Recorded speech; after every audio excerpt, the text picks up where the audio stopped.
kush është shahid, lutem. Secili njeri që vritet në betejë për të fituar kënaqësinë e Allahut, edhe duke qenë në mbrojtje të fesë të tij, të vatanit të tij, të pasurisë të tij, të nderit të tij. Pasurisë për shembull, vend dikush më mbledh mua në shtëpi. Po, do të e mbron pasurinë tonë dhe vritesh, jam shahid. Po, gjithsesi.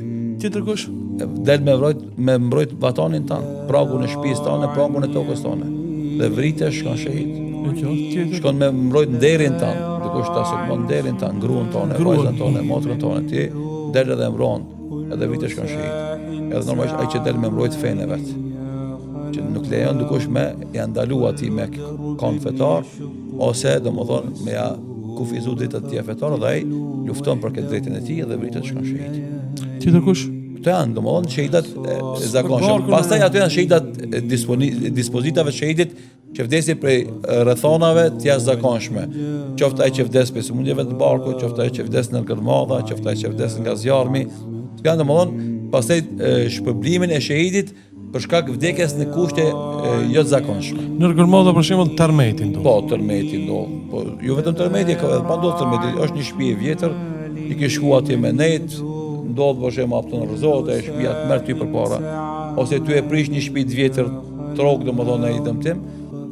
Kto janë për besimtar që janë si situata e ndeshja.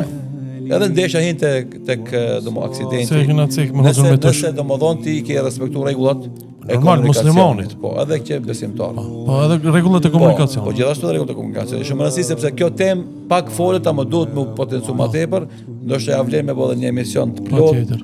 Rregullat e komunikacionit dhe rregullat fetare, se si duhet më koordinu kjo punë për me qenë domodin të vëmendshëm, edhe të kujdesshëm, edhe normalisht për me rujt popullin ton, rinin ton nga këto aksidente që janë fatale, fatkeqësisht dhe janë të dhëmshme dhe janë pikëlluese për shumë familje tonë. A di pse jam të dosht me potencu këto se shumë vetë edhe se din, nëse një musliman i cili ka respektuar rregullat e komunikacionit, mirë po ka vdek në ndeshje, a muj me thonë me gojë, me plot gojë që është shahid? Po, ulemat bashkëror të gjithë e konstatojnë një njeri tillë se është shahid te Allah sepse e shlitë hadithi gërmadhave.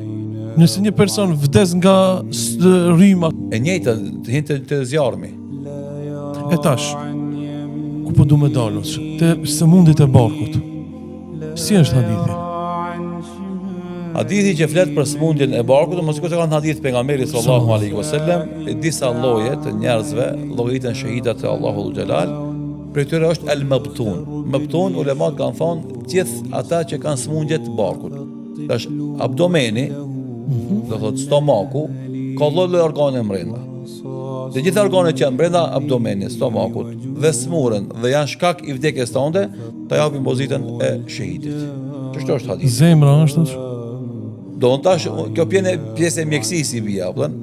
A hin zemra pjesë e abdomenit, a nuk hin, nuk e di atë punë, sepse mjeku është ai që e konstaton, po më merr mendjes është pjesë, do të kësaj pjesë të gjoksit, domethënë mushkënit, mëlçia, veshkët, pankreasi, tamthi, zort, lukthi, besoj që edhe zemra, këto organe që janë brenda barkut, stomakut të tij, duhet me qenë pjesë përse të sëmundjeve, nëse ato sëmundje bëhen shkak për vdekjen e tij, atëherë i kap ky hadithi pejgamberit sallallahu alaihi wasallam.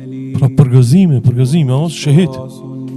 Po kjo vlen më që tha më herët na punë. Nëse janë kom 5 vaklia. Po, nëse është puna e sëmundjeve në pikpamjen fetare islame, nuk janë ndëshkim, nuk janë fatkeqësi, nuk janë kop.